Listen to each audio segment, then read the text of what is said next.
بسم اللہ الرحمن الرحیم۔ اب میں آپ کے سوالوں کی طرف آتا ہوں۔ یہ بھائی کہتے ہیں 2-3 عمرے ادا کرنے کے بعد مزید عمرے کرنا یہ زیادہ ثواب والا کام ہے یا کسی غریب مسکین کی مدد کرنا؟ بھائی کا سوال ہے صحابہ اکرام کے مکانات اور دیگر نشانیاں محفوظ رکھنے میں کیا حرج ہے؟ آگے بھائی کہتے ہیں ایسے بکرے کی قربانی جس کی جنسی قوت ختم کی جا چکی ہو۔ خصی بکرے کے بارے میں بھائی پوچھ رہے ہیں، اس کو قربانی کے موقع پہ ذبح کر سکتے ہیں؟ قرآن کی تلاوت کسی آدمی کی پیٹھ کے پیچھے بیٹھ کر کی جا سکتی ہے؟ نماز پڑھنے کا مسنون طریقہ؟ آگے بھائی کا سوال ہے کہ کیا اس میں رفع الیدین ہے؟ سنت اور احادیث کی روشنی میں جواب دیں۔ یہ بھائی کا سوال ہے بھینس کا گوشت کھانا کیسا ہے؟ بھینس کی قربانی جائز ہے؟ نماز پڑھتے ہوئے نمازی کے سامنے سے گزر سکتے ہیں؟ نماز کی حالت میں کھڑے ہونے پہ ہاتھ کہاں باندھیں؟ فاتحہ کے بعد آمین کا مسئلہ بھائی پوچھ رہے ہیں۔ نماز جنازہ میں ایک بار سلام اور باقی نمازوں میں دونوں طرف سلام۔ بھائی کہتے ہیں اس بارے میں بتائیں۔ داڑھی اور سر کے بال رنگنا کیسا ہے؟ بھائی کہتے ہیں تراویح 8 رکعت پڑھ لینے کے بعد رات میں قیام اللیل کریں گے یا نہیں؟ اب میں آپ کے سوالوں کی طرف آتا ہوں۔ چند ایک سوال میرے پاس وہ پڑے ہوئے ہیں جو کل بھائیوں نے کیے تھے، میں ان کا جواب دوں گا، اور آج کسی بھائی کا سوال ہے تو لکھ کر بھیج دے۔ یہ بھائی کہتے ہیں 2 یا 3 عمرے ادا کرنے کے بعد عمرہ زیادہ ثواب، 2-3 عمرے ادا کرنے کے بعد مزید عمرے کرنا یہ زیادہ ثواب والا کام ہے یا کسی غریب مسکین کی مدد کرنا؟ کیوں جی میرے بھائیوں، کون سا کام بہتر ہوگا؟ کئی لوگ یہ دعوت دیتے ہوئے نظر آتے ہیں کہ ایک عمرہ کافی ہے، ایک حج کافی ہے، فرض ادا ہو گیا، باقی حج نہ کریں، باقی عمرہ نہ کریں، اور وہ پیسے غریبوں کے اوپر خرچ کر دیں۔ میرے بھائی اگر یہ رائے درست ہوتی تو پھر نبی علیہ الصلوۃ والسلام کی اس حدیث کا کیا مطلب ہے جو نسائی شریف میں آتی ہے، جس میں آپ فرماتے ہیں تابعوا بین الحج والعمرہ، کہ حج اور عمرہ مسلسل کرتے رہا کرو۔ عمرے کے بعد حج، حج کے بعد عمرہ، عمرے کے بعد پھر عمرہ، حج کے بعد پھر حج، یکے بعد دیگرے حج عمرہ کرتے رہا کرو۔ آگے فرمایا فإنہما ینفیان الفقر والذنوب، کہ مسلسل عمرہ حج کرنے سے اللہ تبارک و تعالی غربت بھی ختم کر دیتے ہیں، گناہ بھی ختم کر دیتے ہیں۔ ہاں یہ الگ بات ہے کہ آپ نے کبھی عمرے کا پروگرام بنایا تو آپ کا کوئی رشتہ دار، آپ کا کوئی پڑوسی وہ آپ سے مدد لینے کے لیے آ گیا، اس کے ہاں کوئی حادثہ پیش آ گیا، اس کو قرضے کی ضرورت پڑ گئی، تو آپ نے کہا کہ چلو کوئی بات نہیں، اس دفعہ میں اس سے تعاون کر دیتا ہوں، ایک آدھ بار ایسا کرنے میں کوئی حرج نہیں ہے۔ لیکن اصول بنا لینا کہ بھی عمرے کی کوئی ضرورت نہیں ہے، غریبوں کے اوپر یہ پیسے خرچ کرو۔ جیسے ایک صاحب پاکستان میں تھے، وہ کہتے تھے کہ قربانی کے موقع پہ اتنے جانور ذبح ہو جاتے ہیں، اس کی بجائے آپ لوگ اتنے پیسے غریبوں کو دے دیا کریں۔ تو میرے بھائی یہ شریعت کا مذاق اڑانے کے مترادف ہے، یہ شریعت کا انکار کرنے کے مترادف ہے، یہ بالکل غلط ہے۔ تو اس لیے عمرہ بار بار کریں، حج بار بار کریں، غریبوں کے اوپر بھی پیسہ لگائیں۔ اور کبھی آپ کا کوئی پڑوسی یا رشتہ دار زیادہ مصیبت میں پھنسا ہوا ہو تو آپ اپنے عمرے کا پروگرام کینسل کر دیں، کوئی حرج نہیں ہے۔ لیکن ہمیشہ کا اصول بنا لینا کہ عمرے چھوڑ دو، حج چھوڑ دو، یہی کام کرتے رہو، تو یہ مناسب نہیں ہے۔ نیکی کے ہر کام میں حصہ لینا چاہیے۔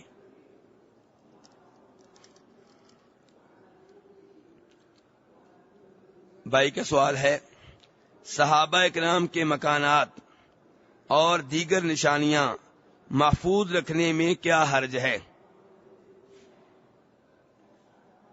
جی بتائیے میرے بھائی، کوئی حرج ہے؟ صحابہ اکرام کے مکانات اور ان کی نشانیاں اگر باقی رہیں، محفوظ رہیں، تو اس میں کیا ہے؟ یہ بھائی کا سوال ہے. اس کے جواب کی ابتدا میں اپنی اس رائے سے کرتا ہوں کہ میں کئی دفعہ کہا کرتا ہوں کہ آپ لوگ اللہ کا شکر ادا کریں کہ یہاں پہ جن کی حکومت ہے وہ توحید والے ہیں. اگر کسی اور کی حکومت ہوتی تو وہ کہتے کہ مسجد نبوی اتنی ہی رہے جتنی نبی علیہ السلام کے زمانے میں تھی، کیونکہ جدھر سے توسیع کریں گے صحابہ کرام کے مکان گرانے پڑیں گے. ہر سائڈ پہ صحابہ کرام کے مکان ہیں، تو پھر مسجد نبوی اتنی ہی رہنے دو جتنی نبی علیہ السلام کے زمانے میں تھی. لیکن چونکہ توحید والے لوگ ہیں، وہ سمجھتے ہیں کہ زیادہ اہم بات یہ ہے کہ مسجد میں توسیع ہو، مسجد میں کشادگی ہو، زیادہ سے زیادہ لوگ اس مسجد میں نماز پڑھ سکیں. اور اس کام کے لیے جو بھی دائیں بائیں مکانات تھے انہوں نے گرائے. اور اب ہوٹل گرانے کی باری آ رہی ہے تو 16 منزلہ ہوٹل بھی گرا رہے ہیں کہ مسجد میں توسیع ہونی چاہیے، مسجد میں لوگوں کو نماز پڑھنے کا موقع ملنا چاہیے. ایک بات تو یہ میرے بھائی. دوسری بات یہ ہے کہ مکان صحابہ کرام کے رہیں، تاریخی طور پہ معلومات ملیں گی کہ ان لوگوں کے گھر کیسے ہوا کرتے تھے، یہ اچھی بات ہے. لیکن مسئلہ تب بنتا ہے اگر مکان سے معلومات لینے کی بجائے برکت لی جائے، مکان کے پتھروں کو نفع و نقصان کا مالک سمجھ لیا جائے، مکان کی اینٹوں کو تبرک کے طور پہ پانی میں ڈال کے پانی پیا جائے. جب یہ صورتحال پیدا ہو جائے پھر شرک کو ختم کرنا زیادہ اہم ہوتا ہے ایسے آثار کے باقی رکھنے سے. یہ میرا عقیدہ نہیں، صحابہ کرام کا عقیدہ ہے. چنانچہ جناب عمر فاروق رضی اللہ عنہ نے وہ درخت کٹوا دیا تھا جس درخت کے نیچے کھڑے ہو کے صحابہ کرام رضوان اللہ علیہم اجمعین نے بیعت کی تھی. کس کی؟ آپ لوگ میرے ساتھ ہیں نا؟ میرے ساتھ ہی ہیں. بیعت رضوان جانتے ہیں نا؟ بیعت رضوان صلح حدیبیہ جانتے ہوں گے آپ، کہ نبی علیہ الصلوۃ والسلام جب مدینہ سے پہلی بار عمرے کے لیے مکہ گئے تو مکہ والوں نے داخل ہونے کی اجازت نہیں دی. نبی علیہ الصلوۃ والسلام نے جناب عثمان ابن عفان رضی اللہ عنہ کو ان سے مذاکرات کرنے کے لیے بھیجا. لیکن ہوا یہ کہ جناب عثمان تو مکہ چلے گئے، صحابہ کرام باہر بیٹھے ہوئے تھے حدیبیہ کے مقام پہ جس کو آج کل شمیسی کہتے ہیں. تو وہاں پہ یہ بات پھیلا دی گئی کہ جناب عثمان کو مکہ والوں نے نعوذ باللہ شہید کر دیا ہے. نبی علیہ الصلوۃ والسلام غصے میں آ گئے کہ میرے صحابی کو، میرے سفیر کو قتل کر دیا گیا ہے. آپ نے کہا کہ میں عثمان کا بدلہ لیے بغیر واپس نہیں جاؤں گا. دوسرے الفاظ میں آپ صحابہ کرام سے کہنا چاہتے ہیں کہ میں تمہیں عمرے کے لیے لے کر آیا تھا، لڑنے کے لیے نہیں. میں تمہیں لڑنے پہ مجبور نہیں کروں گا، لیکن خود میں عثمان کا بدلہ لیے بغیر واپس نہیں جاؤں گا. تو صحابہ کرام پھر کہاں پیچھے ہٹنے والے تھے؟ انہوں نے کہا نبی علیہ الصلوۃ والسلام ہم بھی آپ سے وعدہ کرتے ہیں کہ ہم بھی عثمان کا بدلہ لیے بغیر واپس نہیں جائیں گے. چنانچہ ایک ایک صحابی نے آپ کے ہاتھ پہ بیعت کی، آپ کے ہاتھ میں ہاتھ دے کے وعدہ کیا کہ عثمان کا بدلہ لیے بغیر واپس نہیں جائیں گے رضی اللہ تعالی عنہ. کتنے صحابہ کرام تھے بیعت کرنے والے؟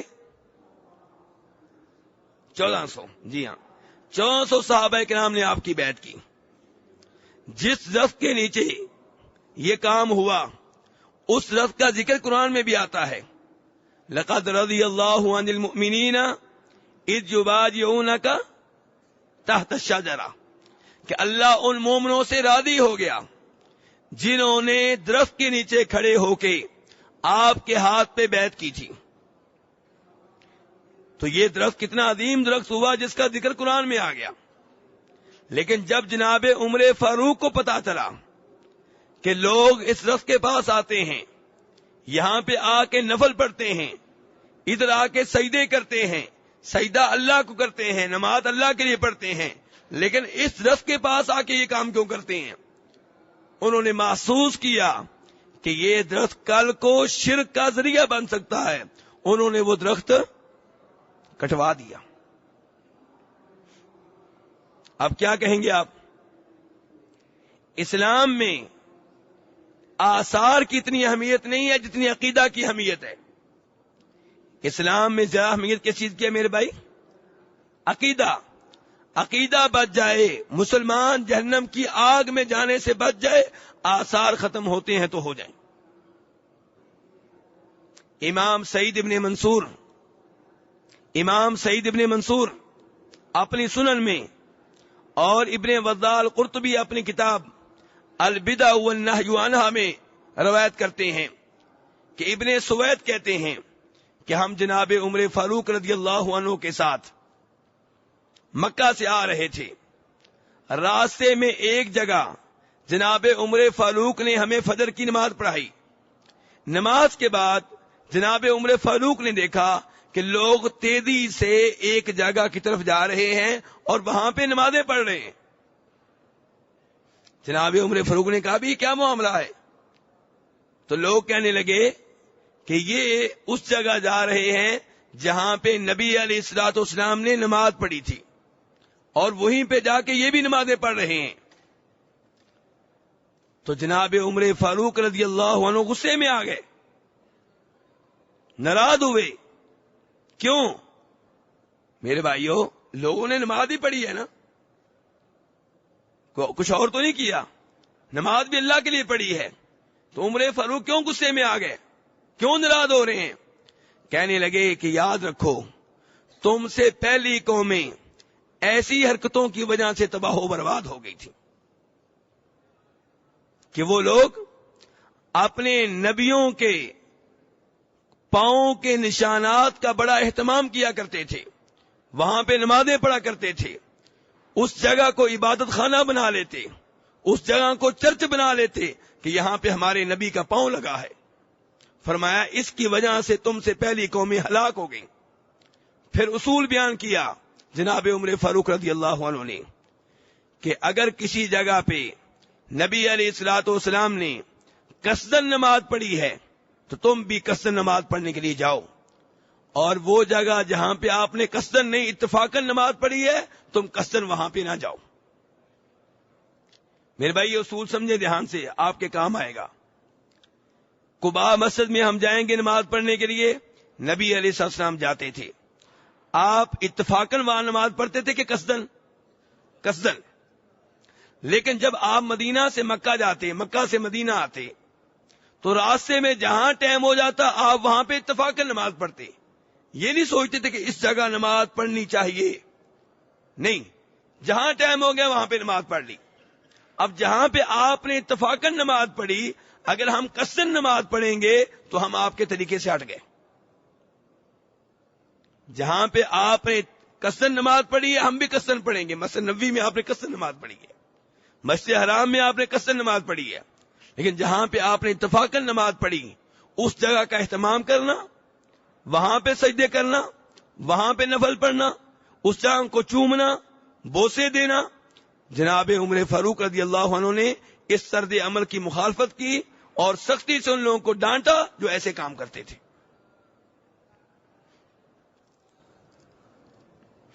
آگے بھائی کہتے ہیں ایسے بکرے کی قربانی جس کی جنسی قوت ختم کی جا چکی ہو۔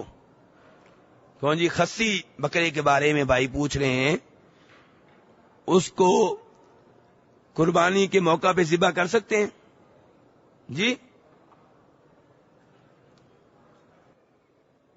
میرے بھائی، نبی علیہ الصلوۃ والسلام نے جو بکرے ذبح کیے ان کے بارے میں صحابہ کرام نے بتایا کہ خصی تھے۔ کون سے بکرے تھے؟ خصی تھے، اس میں کوئی حرج نہیں ہے۔ ابن ماجہ کی روایت میں باقاعدہ لفظ آیا کہ خصی تھے۔ قرآن کی تلاوت کسی آدمی کی پیٹھ کے پیچھے بیٹھ کر کی جا سکتی ہے؟ بتائیے جی، کہ آپ تلاوت کر رہے ہیں، آپ کے آگے کوئی آدمی بیٹھا ہوا ہے، اس کی پشت آپ کی طرف ہے، اس حالت میں تلاوت کی جا سکتی ہے؟ آپ کہہ رہے ہیں نہیں، پھر تو مسجد نبی میں تلاوت نہیں کرنی چاہیے، کیونکہ جدھر بھی آپ بیٹھیں گے آپ کے آگے کوئی ہوگا، صرف پہلی صف والے تلاوت کریں، باقی کوئی نہ کرے۔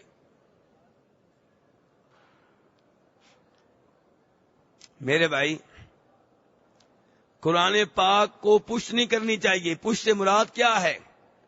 قرآن پاک سے اعراض کرنا، اسے نظر انداز کر دینا، اس کے اوپر عمل نہ کرنا، اس کی تلاوت نہ کرنا، اس کے ذریعے فیصلے نہ کرنا، یہ ہے پشت کرنا۔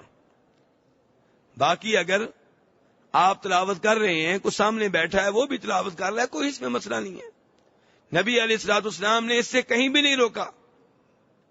اصل کام یہ ہے کہ قرآن پاک کی تلاوت کی جائے، اس کو پڑھا جائے، اس کو سمجھا جائے۔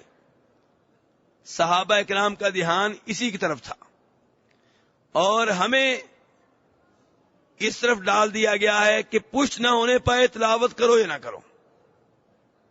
اب سعودیہ میں کیا ہے کہ سعودیوں نے اپنی گاڑی میں قرآن پاک رکھا ہوتا ہے، اپنی جیب میں قرآن پاک رکھا ہوتا ہے، جہاں ٹائم ملا تلاوت شروع کر دی۔ اب موبائل آ گئے ہیں تو قرآن پاک ان کے موبائل میں بھی آ گیا ہے، اور ہم انہی چکروں سے باہر نہیں نکلے۔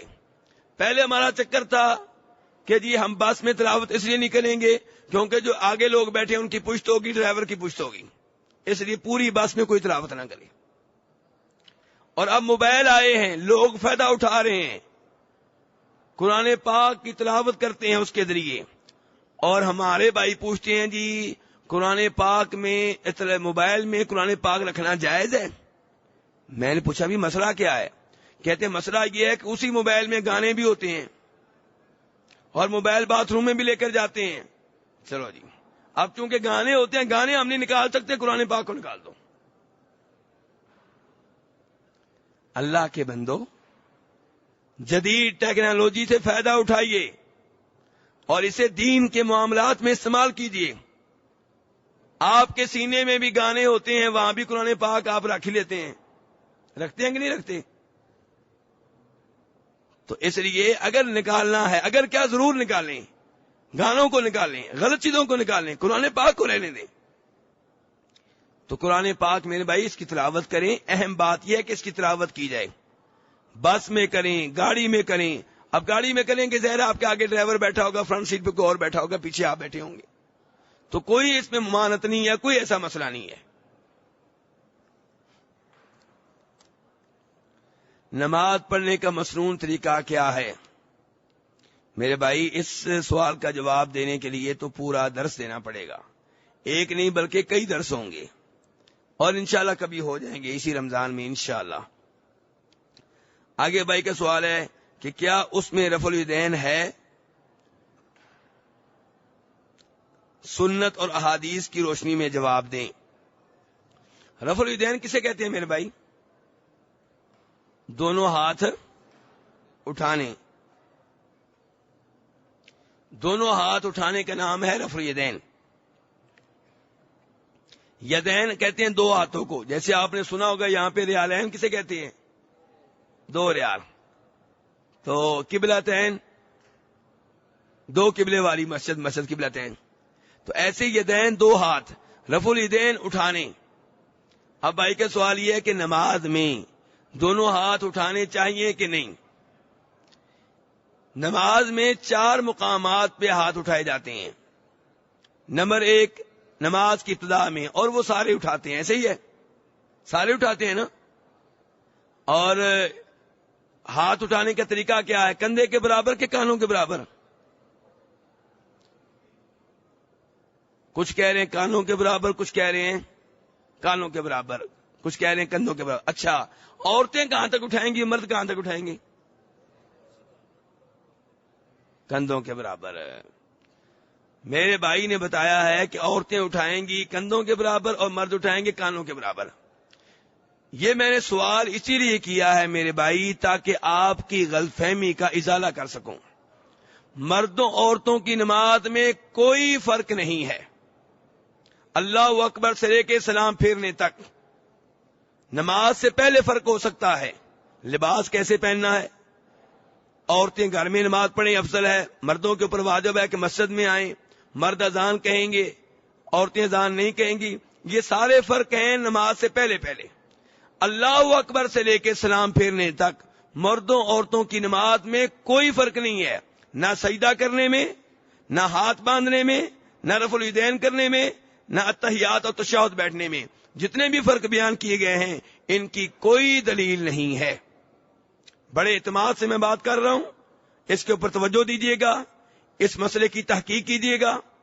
اور اگر آپ کو بتایا جائے کہ جی عورت کے پردے کا تقاضا ہے وغیرہ وغیرہ ایسے بہانے کیے جائیں تو ان کو کوئی اہمیت نہ دیں. نبی علیہ الصلوۃ والسلام نے شریعت دی ہے، اور جو شریعت آپ نے دی ہے، جو دین آپ نے دیا ہے، وہ مردوں کے لیے بھی ہے عورتوں کے لیے بھی ہے.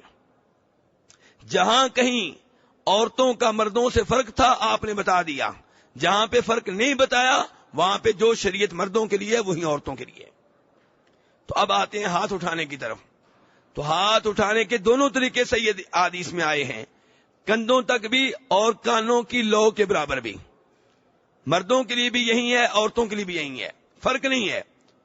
عورتیں بھی چاہیں تو کانوں کے برابر ہاتھ اٹھا لیں، اور مرد بھی چاہیں تو کانوں کے برابر یا کندھے کے برابر. اب ہمارے کئی بھائی جب پہلا رفع الیدین کرتے ہیں وہ سارے ہی کرتے ہیں تو وہ ہاتھوں سے کانوں کو پکڑ لیتے ہیں. ایسے ہی ہے میرے بھائی، ہاتھ لگاتے ہیں نا کانوں کو، غلط ہے یہ، کسی سے یہ حدیث سے ثابت نہیں ہے. ہاتھ اٹھائیں کانوں کے برابر ایسے رکھیں قبلے کی طرف. انسان کے ہر عضو کا رخ قبلے کی طرف ہونا چاہیے، کانوں کی طرف نہیں، قبلے کی طرف. ایسے کانوں کے لو کے برابر رکھیں یا کندھوں کے برابر، لیکن آپ کے ہاتھوں کا رخ قبلے کی طرف ہو، نہ ٹیڑھے ہوں. ٹیڑھے ہوں گے پھر بھی مکمل رخ قبلے کا نہ ہوا، صحیح برابر. تو اس انداز سے میرے بھائی ہاتھ اٹھانے ہیں. یہ ہو گیا پہلا رفع الیدین، اور یہ سارے ہی کرتے ہیں. اور یہ نماز میں ایک بار ہوتا ہے، یہ پہلا جو ہے. ایک اور رفع الیدین ہے، وہ کرتے ہیں جب 2 رکعتوں کے بعد اٹھنے لگتے ہیں تیسری رکعت کے لیے، اور وہ بھی نماز میں ایک بار ہوتا ہے. تیسرے اور چوتھے نمبر پہ جو رفع الیدین ہے وہ رکوع میں جاتے ہوئے، رکوع سے اٹھتے ہوئے، رکوع میں جاتے ہوئے اور رکوع سے اٹھتے ہوئے. یہ رفع الیدین بڑی عظیم سنت ہے. کسی زمانے میں پاک و ہند میں اس کی بہت زیادہ مخالفت ہوتی تھی. رفع الیدین کرنے والے کو کئی لوگ مسجد سے نکال دیتے تھے.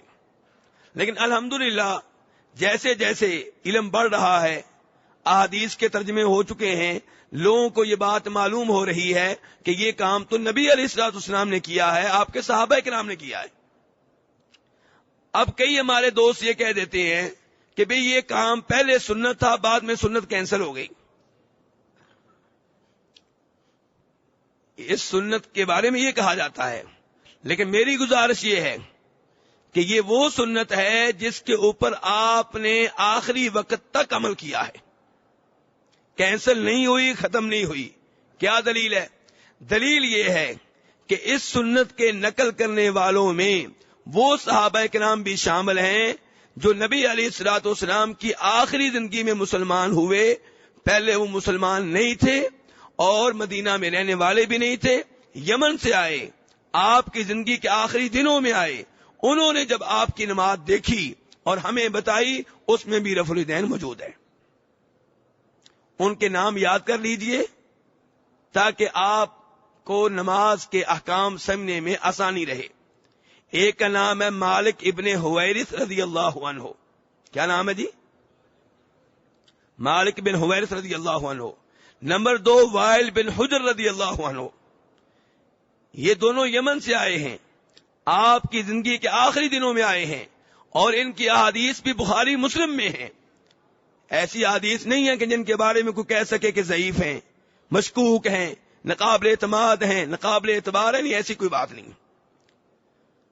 اور رفع الیدین کی سنت نقل کرنے والے صحابہ کرام کی تعداد تقریباً 40 سے 50 کے درمیان ہے. ایک صحابی نہیں، 2 نہیں. عام طور پہ جو حدیث ہوتی ہیں وہ ایک صحابی نقل کر دیتے ہیں، 2 ایک بھی نقل کر دے ماننا ضروری ہو گیا. لیکن یہ وہ سنت ہے جس کو آپ سے نقل کرنے والے صحابہ کرام کی تعداد 40 سے 50 کے درمیان ہے. تو اس لیے میرے بھائیوں اس سنت کے اوپر عمل کرنا چاہیے. کئی بھائی یہ کہہ دیتے ہیں جی اصل میں رفع الیدین کی ابتدا اس لیے ہوئی تھی کہ کئی منافق لوگ جو ہیں وہ اپنی بغلوں میں کیا لے کر آتے تھے جی؟ بت لے کر آتے تھے. کہتے ہیں اس لیے رفع الیدین شروع کیا گیا تاکہ بت گر جائیں. میرے بھائی اگر بت گرانا مقصد تھا اس کے لیے پہلا رفع الیدین ہی کافی تھا. پہلا رفع الیدین ہی کافی تھا. رکوع والا کیوں شروع کیا گیا؟ اور یہ بات آپ کو حدیث کی کسی کتاب میں نہیں ملے گی. یہ اردو وغیرہ کی کتابوں میں آپ کو شاید مل جائے آج کل کی لکھی ہوئی، لیکن پرانی کسی کتاب میں یہ بات آپ کو نہیں ملے گی، نہ صحیح سند کے ساتھ نہ ضعیف سند کے ساتھ. یعنی کہ من گڑت بھی نہیں ملے گی پرانی کتابوں میں. یہ وہ چیز ہے جو نئی گڑی گئی ہے. کچھ چیزیں پرانی گڑی گئی، یہ نئی گڑی گئی ہے. تو ایسی کوئی بات نہیں میرے بھائی. رفع الیدین نبی علیہ السلام کی بڑی پیاری سنت ہے اور اس کو اختیار کرنا چاہیے. آپ علیہ السلام نے فرمایا تھا صلو کما رأیتمونی اصلی، ویسے نماز پڑھو جیسے تم نے مجھے نماز پڑھتے ہوئے دیکھا ہے. اور آپ کی نماز میں رفع الیدین موجود تھا. یہ بھائی کا سوال ہے بعد میں. یہ بھائی کا سوال ہے بھینس کا گوشت کھانا کیسا ہے؟ بھینس کی قربانی جائز ہے؟ کیوں جی بھائیو، بھینس کا گوشت کھا سکتے ہیں؟ کیا دلیل ہے؟ کیا نبی علیہ السلام نے کہیں کہا ہے کہ بھینس کا گوشت کھا سکتے ہو؟ جی اللہ آپ کو ذائقہ خیر دے. اللہ آپ کو ذائقہ خیر دے. مسئلہ یہ ہے میرے بھائی، ایک ہوتی ہیں عبادات اور ایک ہوتے ہیں معاملات. ایک کیا میرے بھائی؟ اور دوسرے نمبر پہ معاملات. عبادات میں یہ اصول ہے کہ کوئی بھی عبادت جو آپ نے نہیں کہی کی یا نہیں بتائی ہم نہیں کر سکتے. وہاں پہ یہ نہیں کہیں گے کہ آپ نے منع نہیں کیا. جو بھی عبادت آپ نے نہیں کی یا نہیں بتائی ہم نہیں کر سکتے. کیوں؟ کیونکہ آپ نے فرما دیا، بخاری شریف کی حدیث ہے، من احدث فی امرنا ھذا ما لیس منہ فہو رد، کہ جس نے ہمارے دین میں کوئی نئی چیز نکالی تو وہ نئی چیز ریجیکٹ ہے، مردود ہے، ناقابل قبول ہے. یہ اصول کس چیز میں ہو گیا؟ عبادات میں. عید میلاد النبی لے لے صلی اللہ علیہ وسلم. کوئی کہے جی ہم مناتے ہیں، آپ نے اگر بتایا نہیں تو منع بھی نہیں کیا، ہم کہیں گے کہ آپ نے اصول دے دیا ہے کہ ہر نئی عبادت منع ہے، مردود ہے، ناقابل قبول ہے. تیجا، ساتواں، 40واں برسی، آپ نے ایک لین میں اصول بیان کر دیا، لاکھوں بدعتیں اس میں آ گئیں. کسی بدعت کی اجازت نہیں ہے. کوئی پوچھے جی بدعت کا نام لے کے بتاؤ کہ نبی صلی اللہ علیہ وسلم نے منع کیا ہو، ہم کہیں گے تمہاری بیوقوفی ایسا سوال کرنا. کیا نبی علیہ السلام کروڑوں بدعتوں کا نام لے کے بتاتے کہ یہ بدعت بھی منع، یہ بھی منع، یہ بھی منع، یہ بھی منع؟ نہیں. بدعتیں تو ہوتی رہیں گی قیامت تک، کروڑوں. تو آپ نے اصول دے دیا. اور جب معاملات کی باری آتی ہے تو کوئی ہم سے کہے جی بھینس کے بارے میں بتائیں، تو ہم کہیں گے معاملات میں اللہ نے کہا ہے هو الذی خلق لکم ما فی الارض جمیعا. اللہ کہتے ہیں زمین پہ جو کچھ ہے میں نے تمہارے لیے پیدا کیا ہے. تو جس چیز سے روکا نہیں گیا وہ حلال ہے. معاملات میں جن سے روکا گیا وہ چند ایک چیزیں ہیں. جن سے روکنا تھا شریعت نے ان کے نام بتا دیے، ان کے بارے میں اصول بتا دیے. اور جن سے نہیں روکا وہ ساری کی ساری جائز ہیں. کوئی کہے لاؤڈ سپیکر کی دلیل دیں، موبائل کی دلیل دیں، اس کرسی کی دلیل دیں، اس رومال کی دلیل دیں، اس صوف کی دلیل دیں. ایک ہی آیت هو الذی خلق لکم ما فی الارض جمیعا.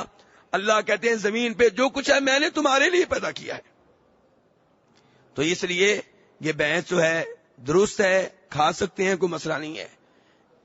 یہ پہلی دلیل ہوگی. دوسری دلیل یہ ہے کہ اگر آپ عربی ڈکشنریاں اٹھا کر دیکھیں تو آپ کو پتا چلے گا کہ بھینس اصل میں عربیوں کے لحاظ سے گائے کی ایک قسم ہے. کس کی قسم ہے جی؟ گائے کی. اور گائے حلال ہے، وہ اچھی طرح حدیث سے ثابت ہے. تو جو چیز گائے بنتی ہے وہ حلال ہے، اور بھینس بھی عربوں کی نگاہ میں گائے کی قسم ہے. جیسے آپ چڑیا لے لیں، چڑیا کی کئی اقسام ہیں، ہر ملک میں مختلف چڑیا ہوگی. آپ کوئی کہے جی ہمیں دلیل دو پاکستانی چڑیا حلال ہے کہ نہیں حلال، انڈین چڑیا حلال ہے کہ نہیں حلال؟ بھی جو بھی چڑیا ہے وہ حلال ہے.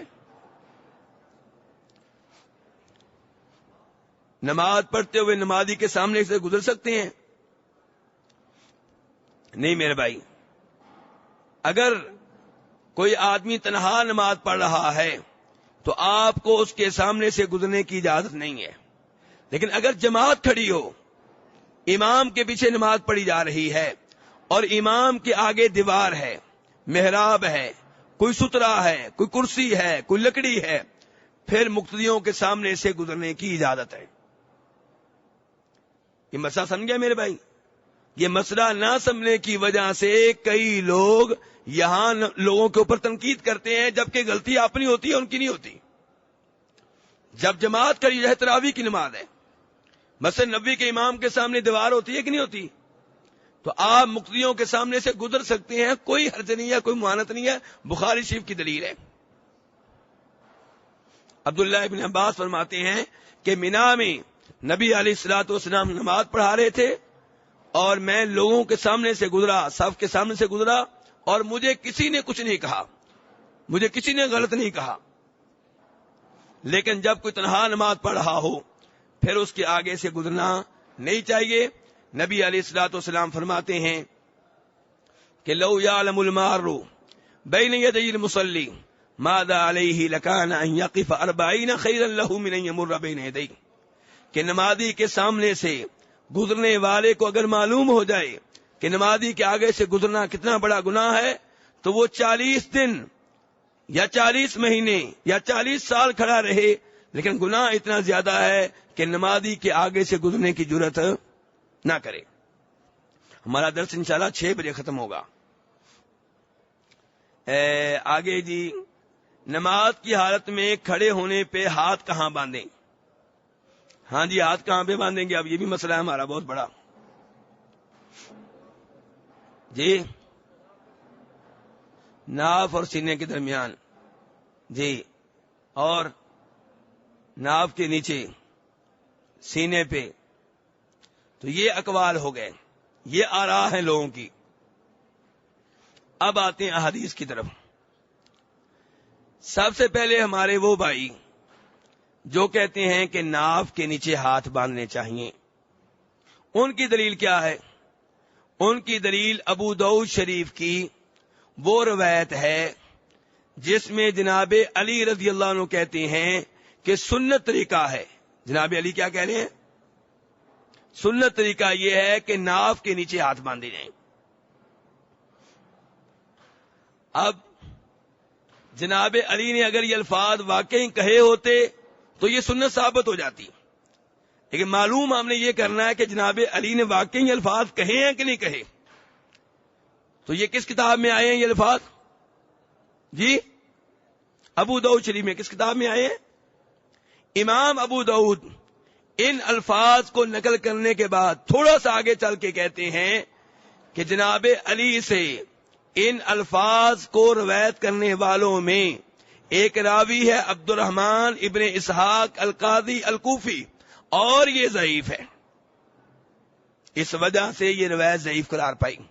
اور اس کے ضعیف ہونے کی ایک نشانی اور بتا دوں کہ امام ابو داؤد اس روایت کو نقل کرنے کے فوراً بعد کہتے ہیں کہ خود جناب علی رضی اللہ عنہ ناف سے اوپر ہاتھ باندھتے تھے.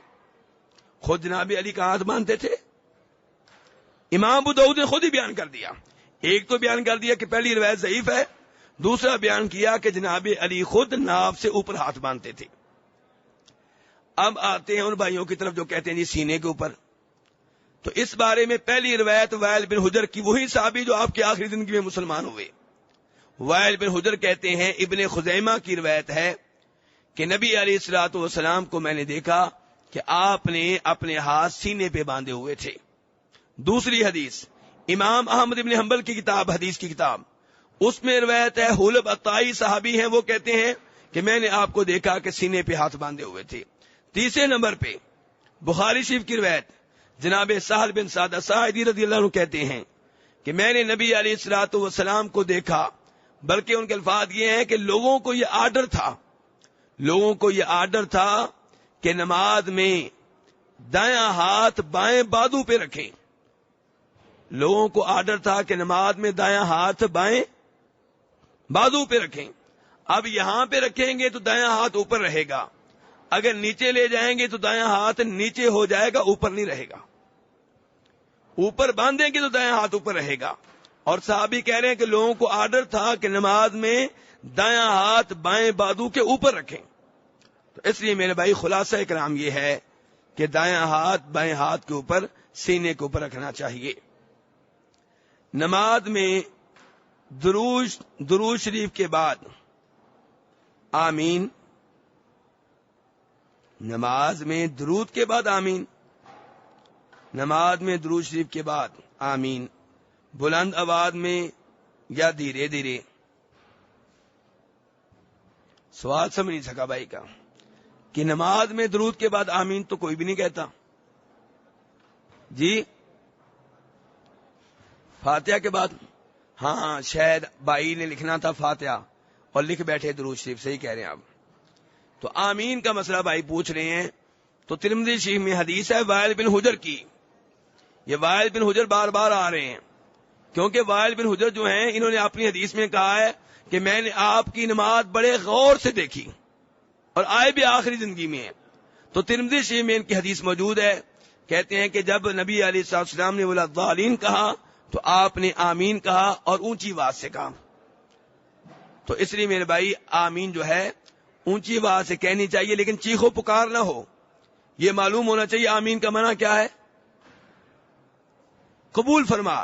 تو یہ آپ اللہ کو مخاطب کر رہے ہیں تو چیخیں نہیں, ادب سے اونچی آواز سے کہیں آمین. سب اتنی آواز سے کہیں گے تو مسجد گونج اٹھے گی, لیکن چیخنا اور یہ بھول جانا کہ میں اللہ سے دعا کر رہا ہوں یہ غلط ہے. نماز جنازہ میں ایک بار سلام اور باقی نمازوں میں دونوں طرف سلام. بھائی کہتے ہیں اس بارے میں بتائیں. تو میرے بھائی نماز جنازہ میں ایک بار سلام پھیرنے کی حدیث میں نے کل بھی بتائی تھی, آج پھر بتا دیتا ہوں, کئی بھائی نئے ہوں گے. جناب ابو ہریرہ کہتے ہیں رضی اللہ تعالیٰ عنہ کہ نبی علیہ الصلوۃ والسلام نے جنازہ پڑھایا, جنازے میں 4 تکبیریں کہیں اور ایک طرف سلام پھیرا. اس حدیث کو روایت کیا ہے امام دارقطنی نے, امام بہقی نے, امام حاکم نے, اور اسی انداز میں جنازہ پڑھاتے تھے جناب ابو ہریرہ, عبداللہ بن ابی اوفا, عبداللہ بن عباس, عبداللہ بن عمر اور دیگر کئی صحابہ کرام. اس لیے جنازے میں ایک سلام پھیرنا بالکل صحیح ہے اور 2 سلام پھیرنے کی بھی گنجائش موجود ہے. چنانچہ امام بہقی روایت کرتے ہیں عبداللہ بن مسعود رضی اللہ عنہ سے کہ نبی علیہ الصلوۃ والسلام جنازے میں سلام ایسے ہی پھیرتے تھے جیسے عام نماز میں. تو اس سے دونوں طریقے ثابت ہو گئے. تو جنازے کے آخر میں 2 سلام بھی پھیر سکتے ہیں, ایک سلام بھی. داڑھی اور سر کے بال رنگنا, ہاں جی میرے بھائی یہ کیسا ہے؟ داڑھی اور سر کے بال جو ہیں رنگین کر لینا, سفید بال, اس کا کیا حکم ہے؟ جائز ہے میرے بھائیو؟ پریشان ہو گئے بھائی. جائز ہے بلکہ بہتر ہے, لیکن کالا رنگ, خالص کالا رنگ وہ استعمال کرنے کی اجازت نہیں ہے. کیا دلیل ہے جی؟ مسلم شریف کی حدیث ہے کہ جب نبی علیہ السلام نے مکہ فتح کیا تو آپ کے پاس لایا گیا جناب صدیق رضی اللہ عنہ کے والد گرامی کو. جب وہ آئے تو سر کے بال بھی مکمل سفید, داڑھی کے بال بھی مکمل سفید. تو آپ نے کہا ان کو لے جاؤ اور ان کے بالوں کا رنگ تبدیل کرو, لیکن وجتنبوا السواد, کالا رنگ نہیں. تو دیگر احادیث کو ملا کر یہ معلوم ہوتا ہے کہ مکمل کالا رنگ استعمال کرنے کی اجازت نہیں ہے. کالے رنگ میں کوئی اور رنگ مکس کیا گیا ہو تو پھر استعمال کرنے کی اجازت ہے. اور یہ بھائی کے سوال ختم ہوئے, اور اب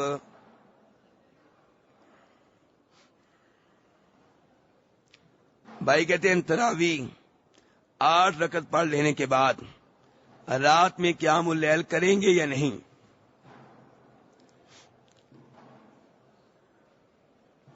بخاری شریف میں صحیح حدیث موجود ہے کہ جناب عائشہ رضی اللہ عنہا سے سوال ہوا کہ کیا نبی علیہ الصلوۃ والسلام رات کی نماز کتنی پڑھتے تھے اور کیسے پڑھتے تھے، کیسے کا سوال ہوا.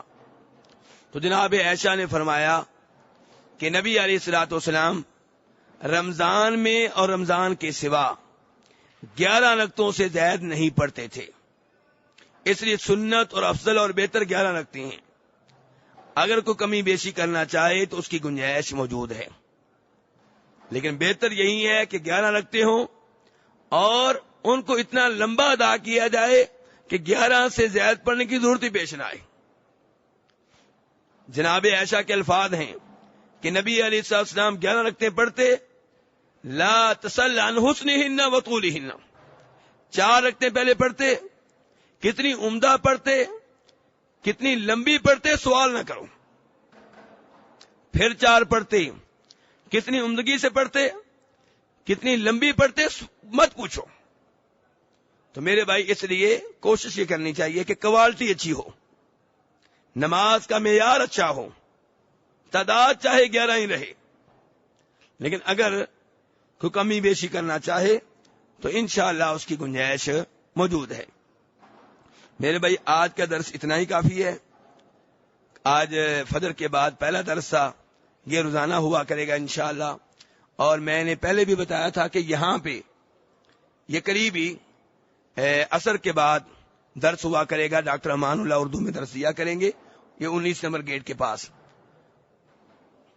جی یہ دوسری سائڈ پہ، جی ادھر یہ ساتھ وہ کرسی جو آگے لگی ہے 3 ستون چھوڑ کے جو کرسی لگی ہوئی ہے وہاں پہ عصر کے بعد درس ہوا کرے گا اردو میں، اور یہاں پہ فجر کے بعد ہوا کرے گا.